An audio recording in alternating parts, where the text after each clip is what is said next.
If we keep on excusing children and their behavior because they have ADHD, then we're handicapping them long term, and we're not going to be able to give them the skills and tools that they need to succeed in life.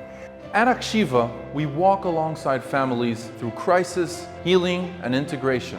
Join us for a powerful 2-day online campaign. This year, our theme is integration, striking the balance.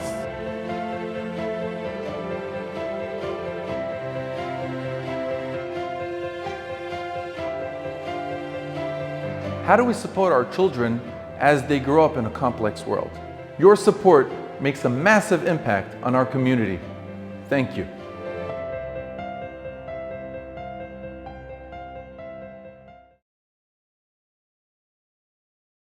Thank you, everyone, for tuning in.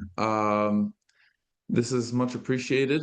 We should be live streaming on the CauseMatch page where you could donate to Akshiva. We're starting this incredible campaign, which I'll explain later on a little bit more of Akshiva. We're going to dive deep into it, and so just you tuning in to this live stream is a great way to support us. Spread the word, send the link around, and without further ado, we'll get straight into it. My name is Liel Shalom. I will be your host today, and I'm sitting here.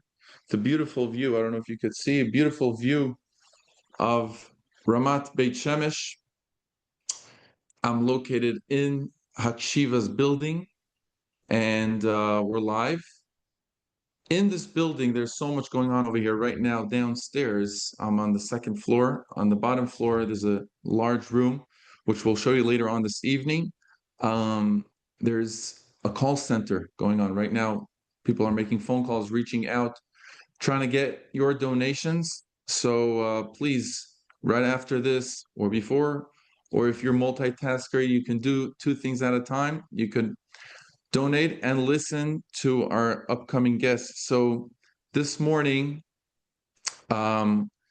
we have the privilege to sit with Mrs. Landau, which I'll introduce in a moment, but just stay tuned for this evening at 7:30. We're live again, this time from downstairs. We're going to show you around the call center, and we're going to have an interesting interview with Yossi Strickman, which he's going to discuss the topic of teens these days and the challenges with social media. He's a social media expert that helps teens and parents deal with all the challenges that come from social media. So that will be coming up this evening. So stay tuned.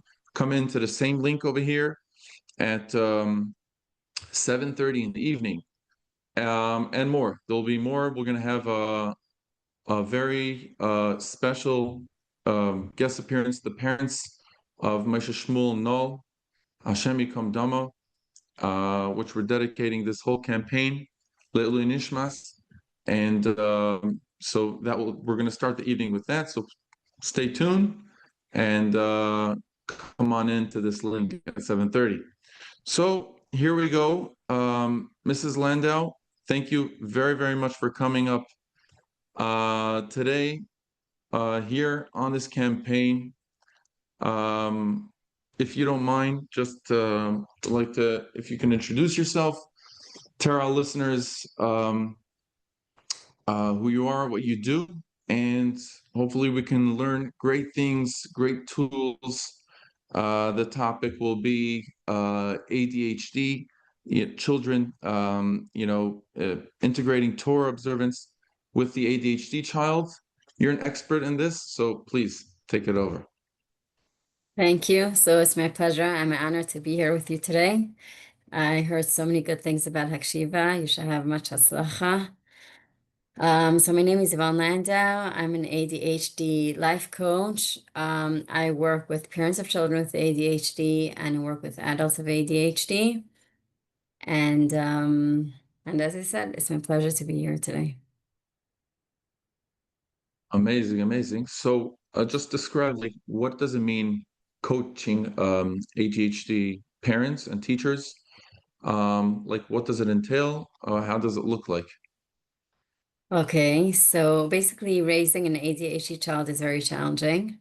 It's challenging for everybody that's around him, meaning it's challenging for the child to live in a world that is really based on being able to function not as an ADHD person, time management, organizational skills, listening, following through, sitting long hours in classroom, all those things. So it's challenging also for the teacher. So what I do is I give skills and tools and knowledge to teachers of how to deal with an ADHD child in the classroom. And it is very challenging to raise such a child. It's not just about what happens in school, it's what happens day to day, getting them out. Like I said, time management, getting them out to school on time, getting them to go to sleep on time, organizational skills, making sure that their stuff is organized and they're not losing it and it's all over the place. It's thinking before they're talking. It's knowing how to function socially, and really on all ends. And knowing how to raise such a child is very challenging. And I always say it's all about understanding ADHD because knowledge is power. And ADHD has their own language. And what I tell teachers and I tell parents is that it's not that you're not doing a good job, you're doing a great job. The only problem is you're not talking ADHD language. So, what I do is I teach teachers and parents what happens in the brain of ADHD and how they work and how they function and how they think, so that when we talk to them, we can get through to them. So, we can teach them how to cooperate and we can get them where they need to get to be functioning as a child and as a student. Hmm. Wow. Um, how do I know? Let's just like go deeper into this. How do I know I have a child? If rather if I'm a parent or I'm a teacher, how do I know how to identify an ADHD child? How do I get it? Mhm. So it's a very good question. And really, ADHD, we have two types of ADHD. We have the ADHD, which is those which are hyperactive, and we have the type that they used to call ADD, which is more of the quiet. So those which are hyperactive, it's very, very easy to see them. I mean, they're hyperactive, they're all over the place, they're so energetic, they don't have to sit for a minute. So it's very easy for teachers and very easy for parents to see this child. They just can't can't they can't control this child because this child is all over and has so much energy and really is moving around all the time. So those which are hyperactive, it's very easy for us to see. And the type that is more the quiet type, which we call like more of the dreamy type of ADHD, it's a bit harder for us to see. At the end of the day, a doctor will have to assess whether it's ADHD or not. But if we're having a child that's under functioning, also with his concentration, also with his behavior, also with executive functioning, it's really executive functioning disorder, then there are a few red lights which we would take him to doctors so they can really assess him. Wow. Okay. So now let's move forward. So a teacher or a parent uh, got the evaluation. They know they have an ADHD kid. What will be the basic tools that you'll start working on with something that you know the basics? Right. So there are a few things. First of all, there's always the piece of the medication. Not every ADHD child needs medication, but when they do, it is very, very helpful. And I always says that the golden rule is if a child can succeed without medication, then we won't give medication. But if you can succeed without it, then we really have to make sure that a child can reach success. And that's the first step in coaching people and teachers with ADHD is figuring out how can you help that child to succeed. And really, really, the way that I see ADHD is that ADHD, it is very challenging, but ADHD is also a very big gift. So there are lots of things that people with ADHD can do, which people without ADHD can't do. And that's why we can look around us and see that most very, very successful people have ADHD. So what we want to do is to first of all tap in, first of all, before anything, knowledge is power. So we need teachers and parents to understand what ADHD is and how the brain functions, because as I said before, once they understand it, they can talk the language of ADHD and they can get through to the ADHD children in a way that they can be responsive and they can cooperate. And after that, we'll have to tap into the gifts of ADHD and see how can we help this child to succeed and feel like a success. And once we can do that, we can see 1 second, what are their challenges and how can we help them with their challenges and build them slowly but surely. So it's in a Mhm. nutshell, but that would be the path that we would have to take. Right, right. So what would you call you were talking about we want a child to succeed. Your the right balance is if the kid is going to help him succeed or not. How do we know? How do we measure that success?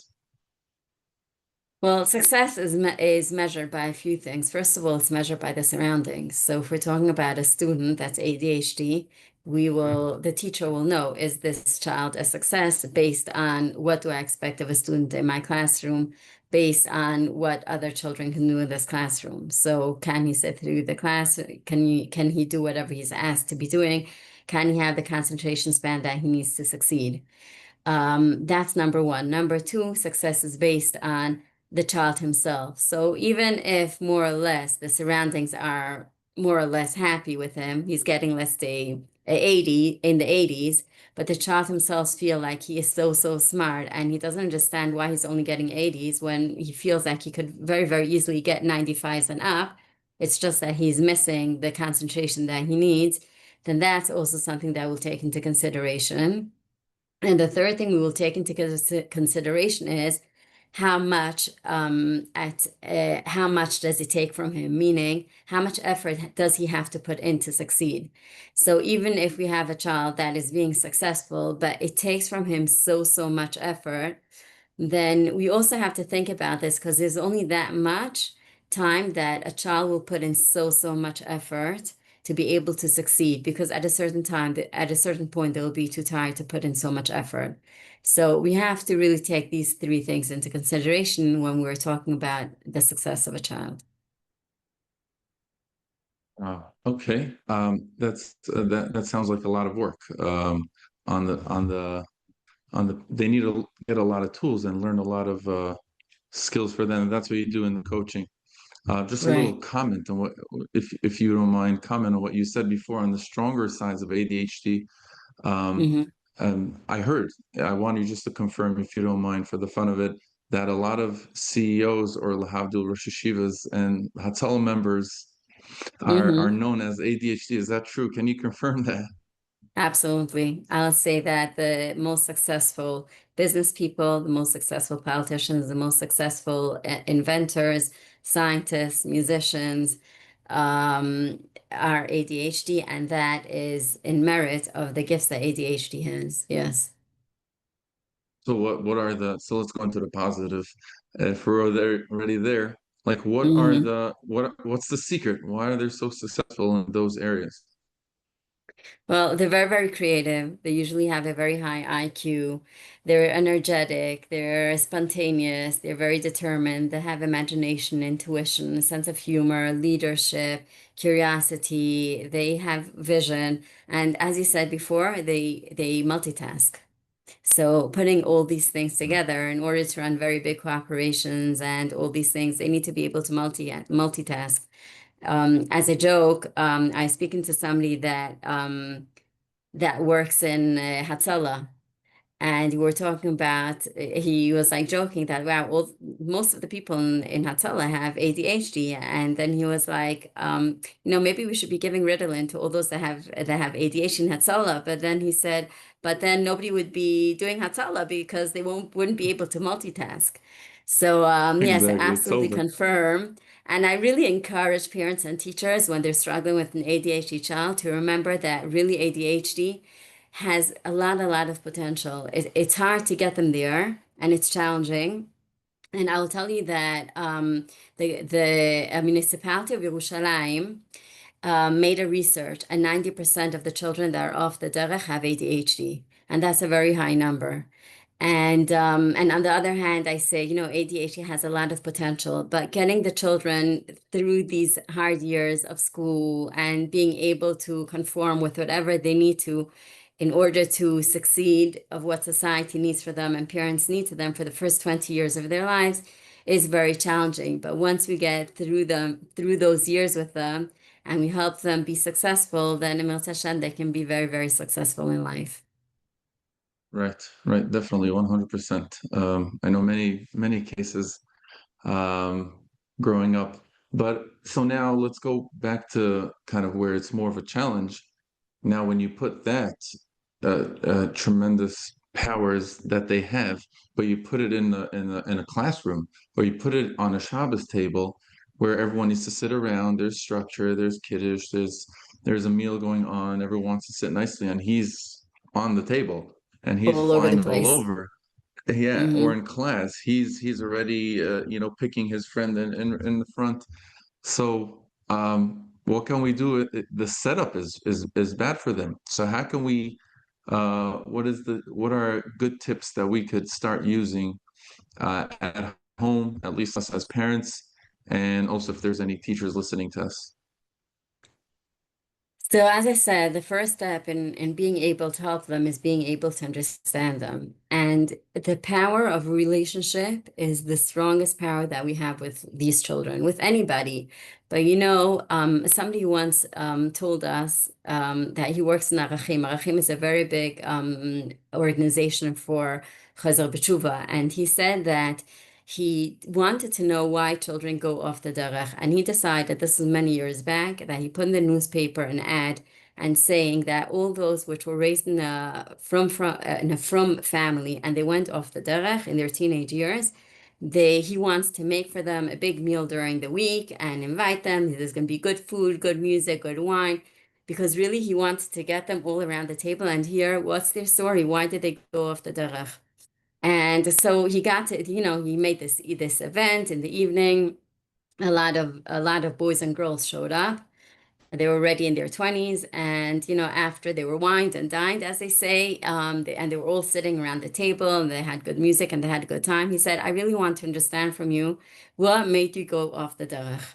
And the interesting thing was that every single one of them gave a reason which had nothing to do with Ruchnias, nothing to do with Hashem, nothing to do with Torah mitzvahs. It was all about relationship. It was because of something the Mashgiach told me. It was about something my parents said to me. It was about the reaction that I got from the Rosh Hashiva, from the Menahelet, or whatever it is. And really, we have to understand that when a child feels like he's being understood, it's the greatest power to keep them on track. And what we need to remember as teachers and as parents is that when a child is misbehaving, it's not because he doesn't care. It's not because he's lacking derech eretz. It's not because he wants to misbehave. And it's not, when we're talking about the Shabbos table or we're talking about going to shul, it's not that he hates Ruchnias. He really has a challenge, and the challenge is ADHD.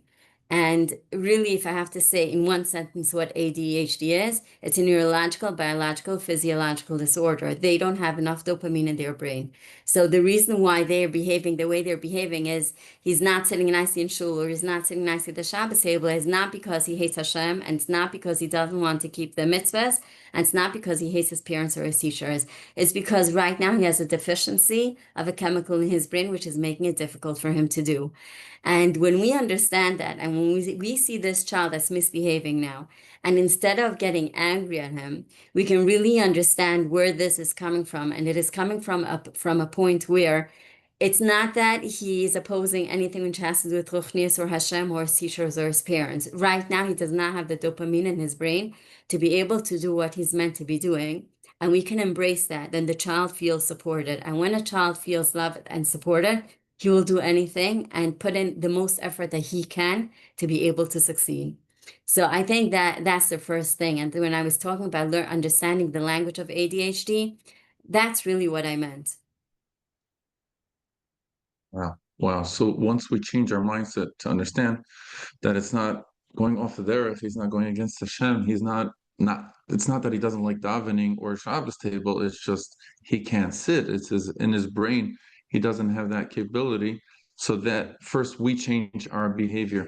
So let me just picture like a live scenario. We spoke about a Shabbos table, but let's say um, a girl at home, she starts they're playing nicely, with whatever, and then she starts, jumping around and disturbing her siblings. What should it, or let's say a father in shul sitting with his son, and his son is starting to jump all around and embarrass him in shul, and picking on someone's tzitzis. So Hmm. what will be the response once he got that clear understanding? Okay, it says ADHD. He doesn't have anything against. Like, Right. what could be a tool that we can use practically in these kind of cases? So I really want to say even something still before that, and that is I want to say that a child with ADHD usually has a maturity gap of between 2 to 3 years. And you have to take that also into consideration. And really, when it comes to, for example, taking a son to davening in shul, and this son is, let's say, 11 or 12 years old, and the father is expecting him to come to daven because all the kids in his class are, because his sons, which are older, also came at this age. We have to remember that even though right now he's chronologically 11 years old, really his maturity is at the age of 8 or 9 years old. And when we expect of somebody to do something that they really can't do, then it's already a failure. And when a person is in a cycle of failure, then it's just failure breeds failure and success breeds success. So if we're going to look at the maturity, and even according to halacha, the chiyuv of chinuch mitzvahs is based on the maturity. So of course, when it's bar mitzvah, it's already a bit different because there are things that he's obliged to do, having to do with bar mitzvah, and even there we have some leeways of what's going to be a deraisa and what's not, and people should be advising with their rav. But if we're talking about a 10 or 11-year-old child, that we have certain expectations of them, whether it has to do with davening, broches, or things like that, then we also have to remember that we have to take into consideration that our chiyuv of chinuch, of mitzvahs, is based on the maturity, not just chronological age. And we have to think, how long can this child successfully sit in shul? And maybe we think he can do it for an hour, but really, maybe based on his maturity and ADHD, he can only do it for a half an hour. So we have to try to figure out how can we set this child up for success, because if it's only half an hour, then we will only encourage him to come for a half an hour to shul, and we'll even base it on what is most exciting in shul for a half an hour. Some of them like Kriyas HaTorah, because it's really exciting. People are coming up and people are going down, and there's brachas and there's hagba and there's glila, and that's very interesting. And others like dafka other parts of the davening. So we have to try to put ourselves in the shoes of the child and figure out, okay, what's his maturity level and how can he succeed? Because success will breed success. And really, it's not all about how do you get him to do the mitzvahs. It's really about how do we have him have, it doesn't have to be a positive experience, but for sure not a negative experience. And if he's going to have a negative experience doing a mitzvah, because people are going to get so upset at him that he's in shul for so long, when it's way past his maturity and capability, and everybody's getting angry at him and criticize him, that's going to be a negative experience for him, and that's not going to be any good because he won't want to do it. And when we are mechanech for mitzvahs, we really want it to be a long-term plan, meaning we want it to be pleasant enough for him to keep doing for many, many, many years further. So it's not just about the now, it's also about seeing the big picture of the things. And you mentioned about sitting by the Shabbos table. So I had a father complain to me that his child isn't sitting nicely at the Shabbos table. So I said, well, explain to me a bit what the Shabbos table looks like. So he's like, we do Kiddush, and then we wash Hamoitzi, and then I give it Dvar Torah. And I like a bit after into the Dvar Torah, this child is already jumping all over. And I'm like, okay, like how long is the Dvar Torah? And he's like 20 minutes. I was like, whoa, we're talking here about an ADHD child. We can do a Dvar Torah between 3 and 5 minutes. That would be great. But anything past that, we're expecting them to do something that they really can't do. And then he's going to be in a cycle of failure. Right, right. And I'm sure if there's, like you're saying, not only preventing a negative, if there's positive things for him to do on the table, if there's some game going on, if there's some challenge on the parsha or something like that, that will kind of Hmm. challenge his jumpy brain, as we say. So he would be engaged. Yeah. So you were talking before, I'm just going back a little bit. You were saying that and it's kind of connected to what you just said now, that once there's one bad experience, another bad experience in school, he's been, thrown out of class a few times, and at home, everything is always negative. Um, and you were speaking before that a lot of the, if not most of the off the derech kids are ADHD. So that's the reason, right? Do you think that's the reason because they have so much negative experiences, they had enough with this place and they drop out? Well, people go to where they can have success. I mean, it's a lot of things, but people go to where and especially children, they will go to places where they can feel success. So if they can feel success in a classroom, they'll be in a classroom. If being in a classroom is a failure and he's the black sheep and he's being thrown out of the classroom and he's by the principal and then he's out on the streets and in the street he can have success, then it's a pity, but that's where he will go. Wow. So, do your study that you said before that you think that kids go with the one off there have learning disabilities.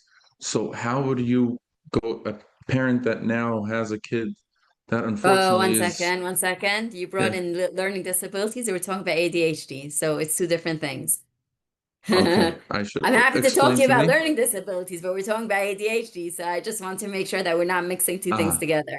We can have okay. children that have ADHD that have learning disabilities, but it's two separate things. ADHD is its own category, you're saying. ADHD, it's its own category, and learning disability is its own category too. And sometimes it's called comorbidity. Sometimes we can have people with children with ADHD that also have learning disabilities, but it's two separate things. hmm Okay, thank you for the correction. So now Okay. what I wanted to ask is, ADHD, what are the connection between like do they know the sources? I know today they point a lot to the social media. Is the causing of is maybe making multiplying, making it bigger. How much influence does the way we behave, like what are the causes of ADHD, and if there's a way to prevent it and make it better, or you're saying it's just neurological, you're born with it and that's it. Well, the real ADHD, yes, neurological, biological, physiological. And again, as I said, the more we can help them to succeed and the more we can give them the skills and tools because they need a lot of skills and tools for life. Really, I started with ADHD by coaching adults. And a lot of adults that came to me for coaching were ADHD. And when I saw how messed up their life was and how much they're paying for the ADHD and how much issues and problems they're having, I realized that by me helping parents of children with ADHD would really save their lives in the future because they wouldn't get to where those adults got. And really, I've coached people which are 56 and even 70 years old with ADHD. And it's chaval because if they would have gotten the right skills and tools when they were children, then they wouldn't have gotten into so much trouble. And that's what really gave me a drive to work with parents and teachers of children because it is their ADHD and their lack of dopamine. They really need a lot of skills and tools to help them because, as I said, their executive functionings are very low, and that's what makes them feel on a day-to-day basis. So the more skills and tools we give them, the more they can succeed, and then success breeds success. Right. So we kind of think all the time ADHD kids. It's adults. Adults. It could hurt the your functioning in life. Could Yes. hurt you no matter what the age is.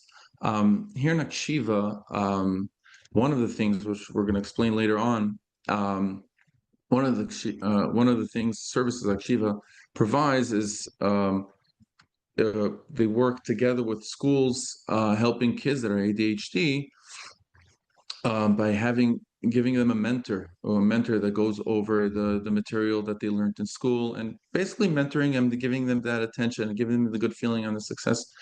Um, how much do you think that could help ADHD mentoring?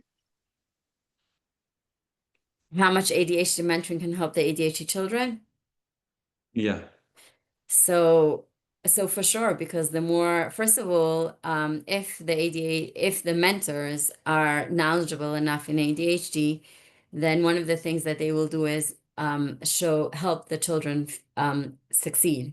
And again, as I said, breeds success. And here I want to say to all the teachers and also to the parents, I always give a mashal to ADHD. And what I to say is, once there was a giraffe in the zoo. And whoever passed by the giraffe and saw the giraffe, they were thinking, well, giraffes, they're not so nice. They have this long, thin neck and these thin legs, and he's very, very tall, and he really can't fit into anything, and these small ears. No, no. We think elephants are so much better. They're like these heavy, stable, and they have this trunk and these big ears. And Chaval, why can't the giraffe be an elephant? Be so much better. Like being a giraffe is so much better. So, after the giraffe hears this for a week and another week and another month and another year, like what ends up happening to this giraffe? It's gonna feel horrible. Feels horrible. And then they decided, okay, let's do something about this. Let's turn this giraffe into elephant. Because they're trying to figure out how can we do this. So what are they going to do? They're going to cut the neck and then maybe they're going to stick it on the nose. So then maybe it'll have a trunk like the elephant has. And, they're trying to figure out how they can do this. So do you think this is funny? The- No, It's not at not, all. it's not Not something that can at be all. done, right? So Right. I always tell parents and teachers, when we look at an ADHD child, we're trying to figure out, okay, how can we make this ADHD child in my classroom function like all the children with aren't ADHD? Or a parent, how can I turn this child, which is very, very challenging in ADHD, into like my rest of my children, which aren't ADHD? And basically, what I tell them is just like the muscle that I gave about the giraffe and the elephant is ridiculous because there's no way to turn a giraffe into elephant. Really, our purpose isn't and our goal isn't to turn an ADHD child not into ADHD child. Our purpose is to turn them into the best ADHD child it could be.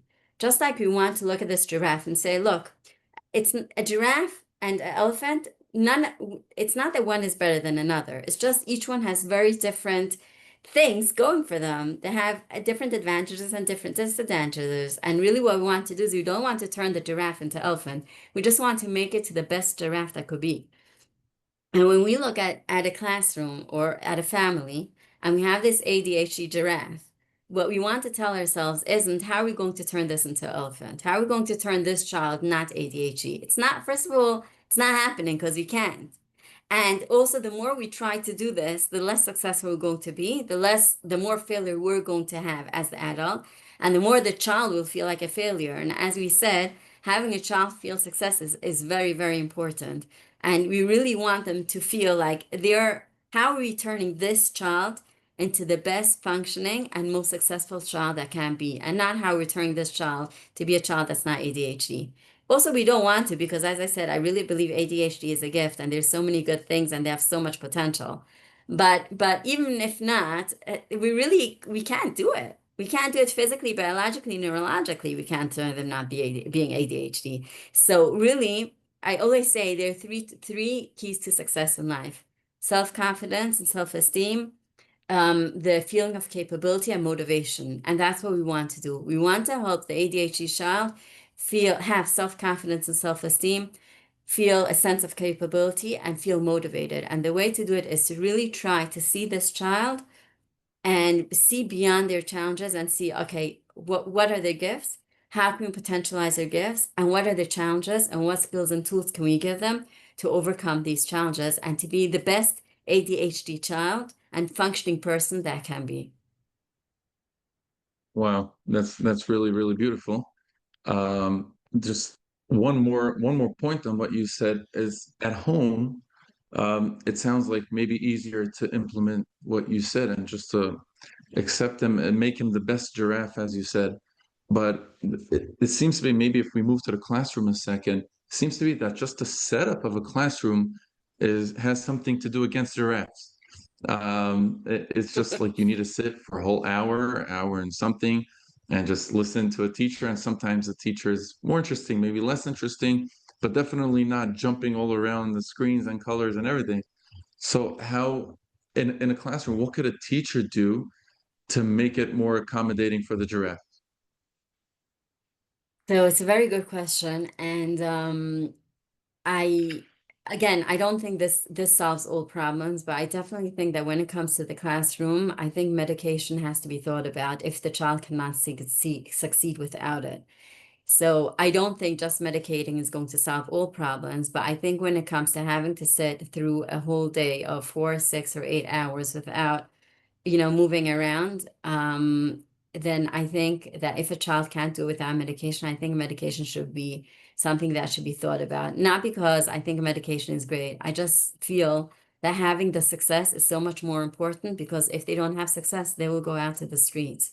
So again, there's a lot that needs to be talked about this, but this definitely is something very important that needs to be thought about. And then there are all different types of tools that I tell the teachers. For example, where's the child sitting in the classroom? So some children that when they're sitting in the front of the classroom, it really helps them to be more focused. The teacher can do more eye contact with the child. They can, tap the child sometimes on the shoulder. The child will feel like it's helping him be more concentrated. And if he'll sit in the back, he'll be so much more distracted because he's seeing so much more around him. And sometimes I tell teachers that Dafka, the child sitting in the back of the classroom, will be so much better because he just needs to have more space to fidget around and to scribble and to, play around with his feet or whatever.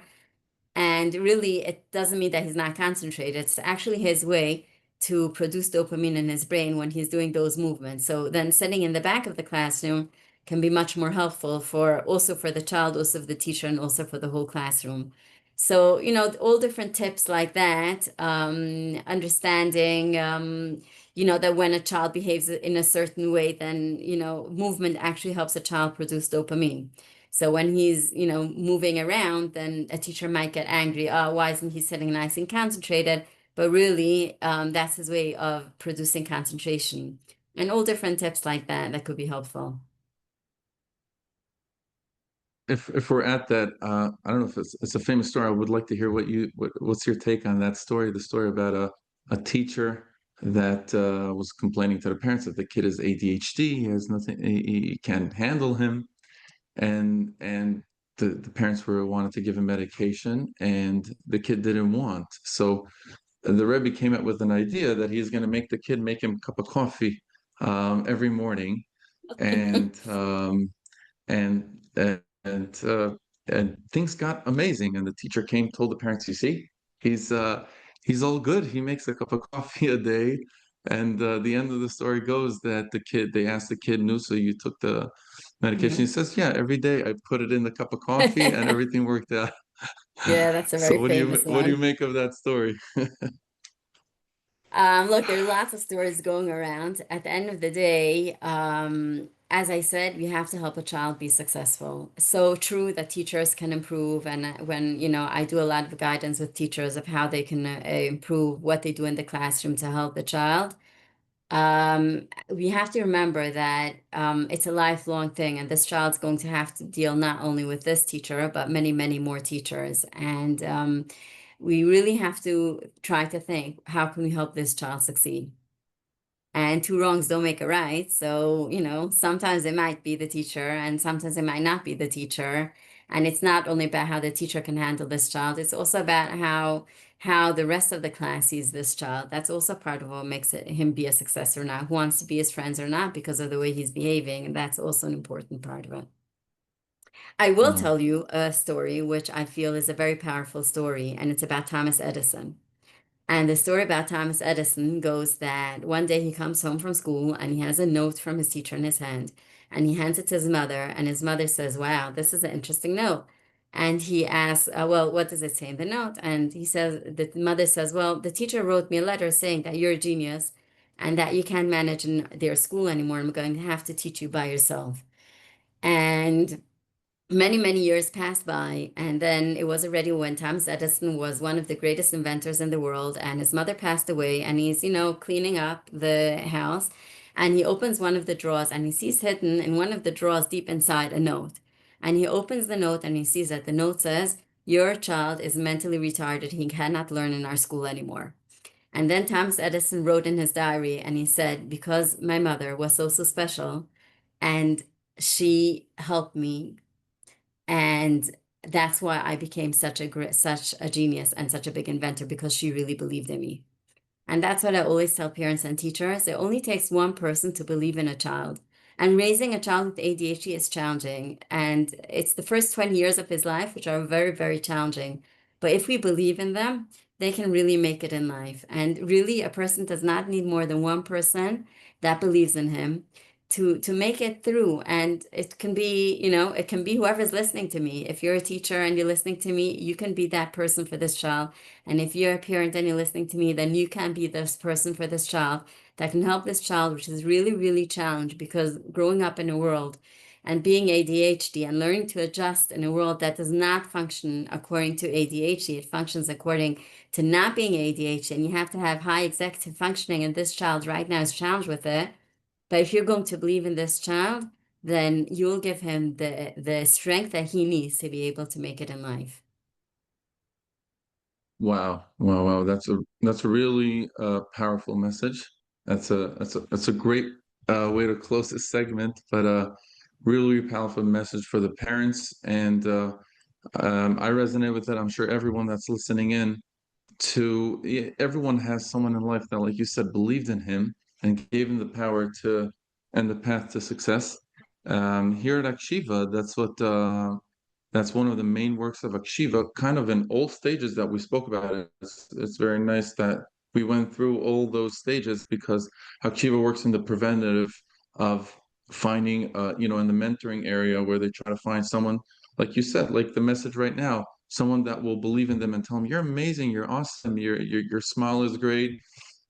Here you say you got 80. It's not that you could do more," and just pushing them forward, and which parents are supposed to do it, but Akshiva helps with parenting classes that they give the parents the tools, like you said, to give that encouragement to the kids to succeed. And unfortunately, for kids that did not get the help and fell through the cracks, and were ADHD kids that were thrown out of class and everything and ended up, like we say, in the streets, unfortunately, Hakshiva also takes care of them in the aftermath to try to bring them back to Bring life, them sort back. of, because they were, like you said, they were kicked out of life. So with that, we'll close our segment, and thank you very, very much for coming. I think it was incredible uh, uh, pieces of advice we got over here. It's much appreciated, and you're with the expertise, and definitely an eye opener for many on this topic, and make parents of ADHD feel proud of their treasure that they have, and to learn how to utilize it. So, thank you very much again. Appreciate it. Thank you. Thank you for having me, and keep up the great job. I really hear what wonderful things Akshiva is doing. So you should continue to have Atzlacha and Siyata Dishmaya. Amen. Thank you very much. Is that the job of parents is not to create good children. The job of parents is to produce good adults. At Akshiva, we walk alongside families through crisis, healing, and integration. Join us for a powerful 2-day online campaign. This year, our theme is integration, striking the balance.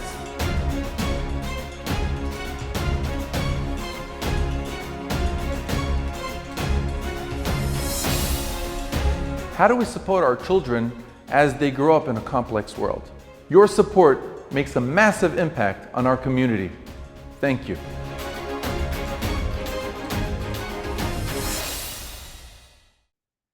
Okay, we are back, and just to close up this morning segment, don't forget, we'll be back today in the evening. We'll be at 7:30.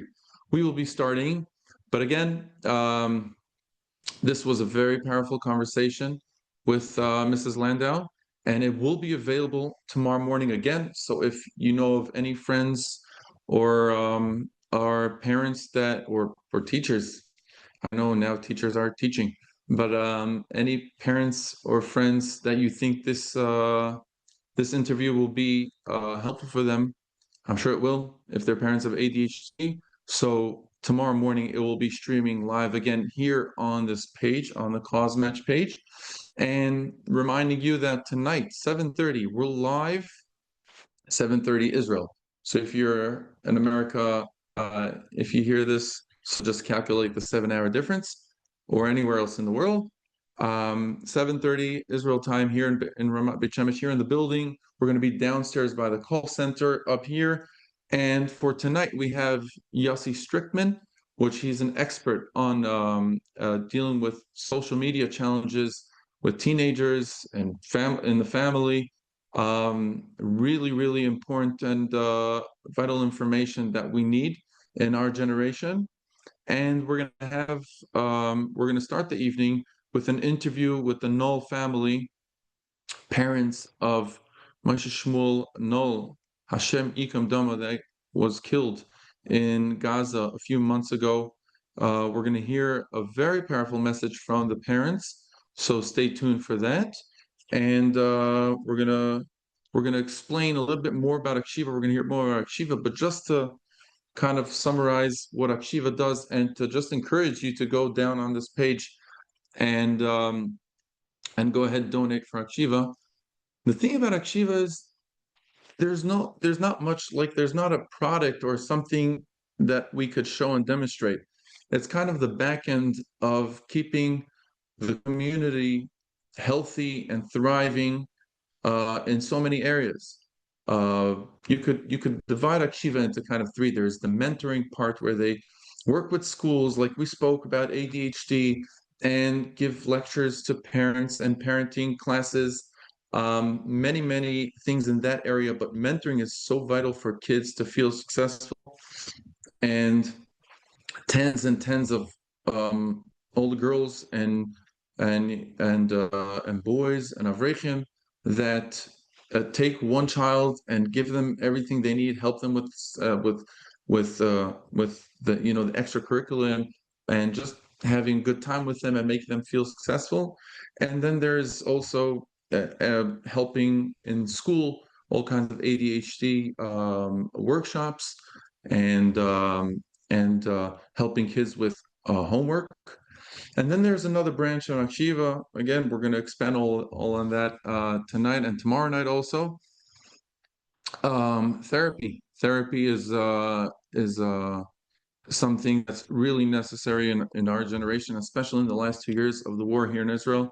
It's been essential for the community to have these services. There's many therapists that work here day and night, helping the community. And then we have the teen centers in Ramat Aleph, Ramat Gimel, teen centers that help kids that are challenged in many ways. There's different levels, and that's more or less the work that Akshiva does. So as you can see, it's not something we necessarily see all day. Most of the cases obviously are not, you can't even even say without names to keep the privacy. So definitely people that know, but for you, that's what Akshiva does. And please open your heart, open your pocket, and please donate and look at the different options there is to donate here on the page. And please, just you coming in and tuning in this evening is a great support for Akshiva. Spread the word, spread the link, and thank you so much. We'll be back this evening, 7:30. At Akshiva, we walk alongside families through crisis, healing, and integration. Join us for a powerful 2-day online campaign. This year, our theme is integration, striking the balance.